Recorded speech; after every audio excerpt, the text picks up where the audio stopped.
கர்த்தரை தேடுகிறவர்கள கர்த்தர் நீர் எழுப்புங்கப்பா. நீங்கள் அமர்ந்திருந்து நானே தேவன் என்று அறிந்து கொள்ளுங்கள். எல்லோரும் ஜெபம் பண்ணுவோமா? எல்லோரும் ஜெபம் பண்ணுவோமா? எங்கள் வீட்டில் இருக்கிற எல்லாரும் நல்ல வேத வசனத்தினுடைய அடிப்படையில் நான் தியானித்து, ஆண்டவரே கர்த்தரை தேடுகிறவர்கள கர்த்தர் நீங்கள் எழுப்புங்கப்பா. அன்றைக்கி அந்த சகைங்கிற ஆயக்காரனை ஐஸ்வர்யவான் ஆயக்காரன் தான், ஆனால் எல்லாம் இருந்துச்சு. ஆனால் கர்த்தர் ஒரு காலம் வரும்போது இயேசு எப்படிப்பட்டவரோ அவர் பார்ப்பதற்கு ஒரு வகை தேடினார். இந்த சகேவுக்கு காணப்பட்ட அந்த எண்ணம் இன்னைக்கு எல்லாருக்கும் கிடைக்கணும். எல்லா ஐஸ்வர்யவானுக்கும் கிடைக்கணும். எல்லா தொழில் செய்கிறவங்களுக்கும் கிடைக்கணும். படிக்கிற பிள்ளைகளுக்கும் கிடைக்கணும்.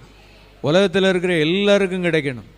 எல்லோரும் சேர்ந்து ஜெபம் பண்ணுவோமா? எல்லோரும் சேர்ந்து ஜெபம் பண்ணோம். ஆண்டவரே அவரை அண்டிக் கொள்ளுகிற யாவரும் பாக்கியவான்கள். அவரை அண்டிக் கொள்ளுகிற யாவரும் பாக்கியவான்கள்.